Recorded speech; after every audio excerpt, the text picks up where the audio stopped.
ഇന്ന് തന്നെ ഡൗൺലോഡ് ചെയ്യൂ. കാണൂ നിങ്ങളുടെ ഫേവറേറ്റ് ഷോസ്. ചെവിന്ന് വെച്ച് നോക്ക്. എൻ്റെ ഈ ഹൃദയം തുടിക്കുന്നത് എനിക്ക് വേണ്ടിയിട്ടല്ല, തനിക്ക് വേണ്ടിയിട്ടാ. തന്റെ പേര് വിളിച്ചിട്ട് അതിങ്ങനെ പിടിച്ചോണ്ടിരിക്കുന്ന. അതെയോ? എങ്കിൽ നോക്കട്ടെ.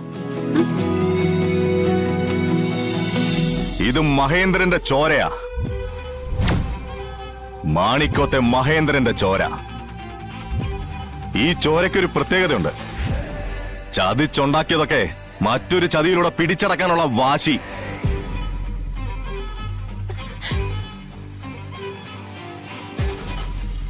ആ വാശി ഒന്നും മാത്രം മതി തന്റെ കുടുംബത്തിന്റെ അടിവേരിളക്കാൻ. താൻ കരുതിയിരുന്നോ കനലെരിയുന്ന പകയും കൊണ്ടാ ശിവൻ നടക്കുന്നത്? ഈ പകയിൽ ജീവനോടെ ദഹിക്കാതിരിക്കാൻ പ്രാർത്ഥിക്ക്, താനും തന്റെ കുടുംബവും.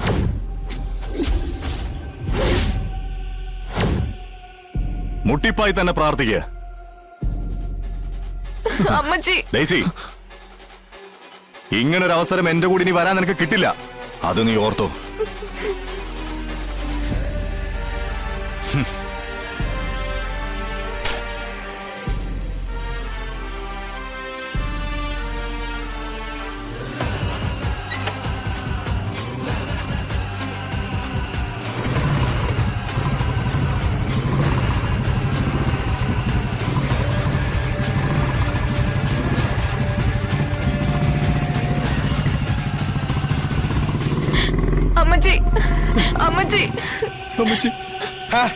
കൊണ്ടുപോയി കിടത്തണ അകത്ത കാണും. എന്നിട്ട് എവളെയും വിളിച്ചോണ്ട് എന്റെ മുന്നിലേക്ക് വാ.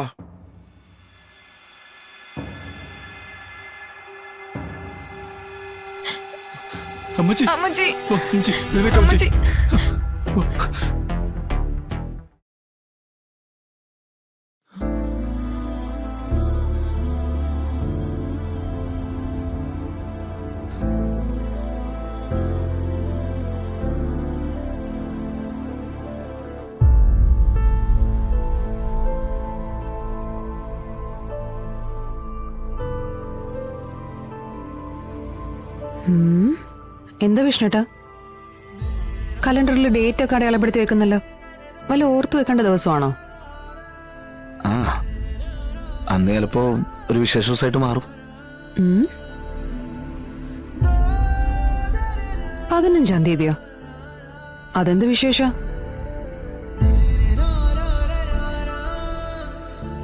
വിഷ്ണുട്ടൻ ഇത് എവിടെയായിരുന്നു? ഇത്രയും നാളും ഭാര്യ ഫയലുകൾക്കിടയിൽ വീർപ്പ് മുട്ടുന്നായിരുന്നല്ലോ പരാതി. ഇപ്പതാ ഭാര്യയ്ക്ക് ഒരു പണിയില്ലാതെ തിരക്കുകളൊക്കെ മാറ്റിവെച്ചിട്ടിരിക്കുന്നു. അപ്പോഴേക്കും ഭർത്താവിന് തിരക്കോട് തിരക്ക്. അത് പിന്നെ ഓരോരോ കാര്യങ്ങളായിട്ട് വരുമ്പോ അതിന്റെ പിന്നാലെ ഓടാതിരിക്കാൻ പറ്റില്ലല്ലോ. ചെയ്ത് തീർക്കാൻ ഒരുപാടുണ്ടേ. സമയാണെങ്കിൽ കുറച്ചും. സ്വന്തം ഭാര്യ സ്നേഹിക്കുന്നതിനേക്കാളും വലിയ തിരക്കോ? എങ്കി ആ തിരക്കൊന്നും അറിയണല്ലോ. എവിടെയായിരുന്നു ഇത്ര നേരം? എന്റെ ദൈവം, ചുമ്മാ പറഞ്ഞപ്പോ കുഴപ്പമായോ? ആ, അല്ലെങ്കിൽ ഈ സ്നേഹം ഒരുപാട് കിട്ടുന്നവർക്കാ എപ്പോഴത് കിട്ടിക്കൊണ്ടിരിക്കണമെന്ന് തോന്നുന്നേ. ഇനിയിപ്പോ ഒട്ടും കിട്ടാത്തവർക്കോ അതൊന്നൊരു വിഷയമല്ല. കാരണം എന്താന്ന് അവർക്ക് അറിയില്ലല്ലോ.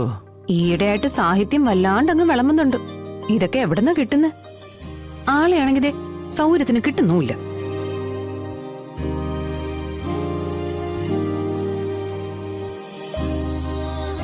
പരാതികൾക്കും പരിഭവങ്ങൾക്കൊക്കെ ഇപ്പൊ ഞാനൊരു തീരുമാനം ഉണ്ടാക്കി തരാം. മുറിവ് ഉണങ്ങി വരുന്നേ ഉള്ളൂ. പോ. സോറി. അതെ, ഈ പുറത്തുണ്ടാവുന്ന മുറിവുകൾ ഉണങ്ങുന്ന പോലെ നമ്മുടെ മനസ്സിനകത്തെ മുറിവുകൾ ഉണക്കുന്ന മരുന്നാണ് സ്നേഹം. അതായത് പ്രണയം. ആ മരുന്നിനെ വെല്ലാൻ ഇന്ന് ഈ ലോകത്ത് മറ്റൊരു മരുന്നും കണ്ടുപിടിച്ചിട്ടുമില്ല. ഇങ്ങനെ തന്നെ ചേർത്ത് പിടിച്ചിരിക്കുമ്പോഴേ ലോകം കീഴടക്കിയ ഗമയ. നമുക്കിന്ന് ഒരുപാട് സംസാരിച്ചിരിക്കണം. പിന്നെ ഇന്നെന്താ നമ്മുടെ ആദ്യ രാത്രി മറ്റോ ആണോ? ഒരുപാട് നേരം കഥ പറഞ്ഞോണ്ടിരിക്കാൻ. അങ്ങനെ ആക്കണേന് എനിക്ക് കുഴപ്പമൊന്നുമില്ല. പക്ഷേ എനിക്ക് കുഴപ്പമുണ്ട്. ഞാനേ ഒരു പേഷ്യന്റാ. അതെ, ഡോക്ടർമാർ തന്നെ പറഞ്ഞിട്ടുണ്ട്, ഒരു രോഗിയിൽ മരുന്ന് ഫലിക്കണമെങ്കിൽ അവരുടെ മനസ്സെപ്പോഴും ഒരു ടെൻഷനും ഇല്ലാതെ ഇങ്ങനെ ഇങ്ങനെ സന്തോഷത്തോടെ ഇരിക്കണമെന്ന്. ഞാനിപ്പോ ചെയ്യണതേ രോഗിയിൽ സന്തോഷം ഉണ്ടാക്കണ കാര്യങ്ങളാ. അതുകൊണ്ടേ ഇങ്ങനെ വിഷ്ണുട്ടം അയ്യോ വീണ്ടും സോറി. എനിക്കെന്താന്നറിയില്ല, ഭയങ്കര ആക്രാന്തം. അല്ലെങ്കിൽ ഞാൻ ഇങ്ങനെയാ, തന്നെ അടുത്തിട്ട് വേറൊന്നും ആലോചിക്കാൻ തോന്നില്ല. പക്ഷെ എനിക്കത് ഓർക്കാതിരിക്കാൻ പറ്റില്ലല്ലോ.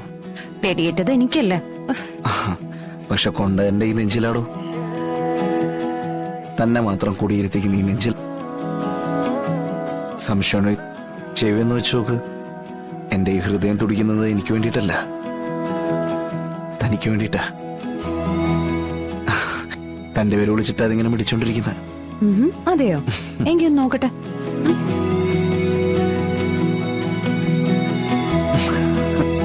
ഓ ശരിയാ, ശാലിനി ശാലിനി എന്നുള്ള വിളി എനിക്കിപ്പോ കേക്കാം.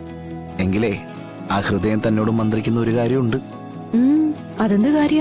അത് കേട്ടില്ല? അയ്യോ, ഞാൻ അത് വ്യക്തമായിട്ട് പറഞ്ഞാണല്ലോ. ഞാൻ കേട്ടില്ല. എന്നൊരു കാര്യം ചെയ്യ്, ഒന്നുകൂടി ഒന്ന് വെച്ച് നോക്കിയേ. അല്ല, കേൾക്കാൻ പറ്റുമോ നമുക്കൊന്ന് ശ്രമിച്ചു നോക്കാലോ. വെക്കേ.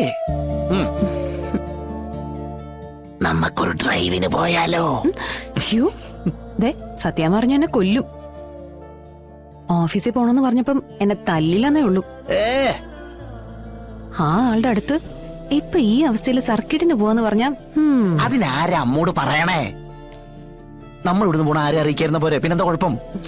അത് വേണ്ട വിഷ്ണുട്ടോ, പിന്നെ അറിഞ്ഞാ മോശ.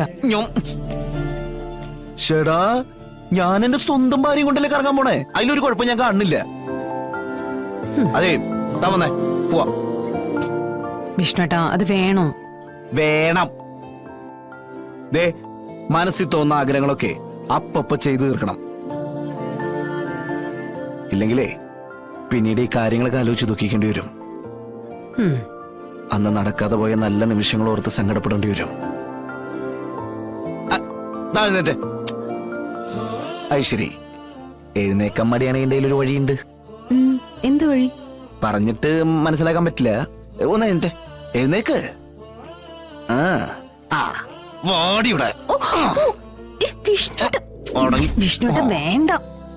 അയ്യോ വിഷ്ണുട്ട.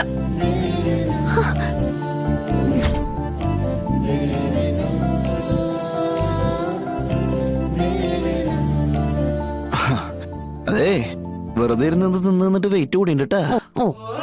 ഇതിനും ഭേദം എനിക്ക് വെടിയേൽക്കണമായിരുന്നു. ശരി, കേറ് കേറ്. അമ്മേ,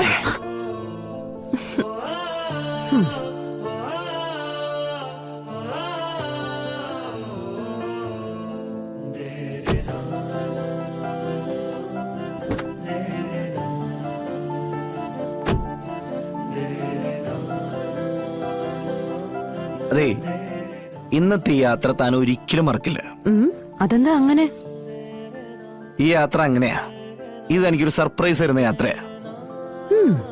ശാലിനി വിഷ്ണു ജീപ്പിൽ പോവാണല്ലോ. ഇവരിത് എവിടെ പോന്നു? ഭാമേ, അവര് പോട്ടെ, അവര് ചുറ്റട്ടെ, അവരുടെ പ്രായം അതല്ലേ.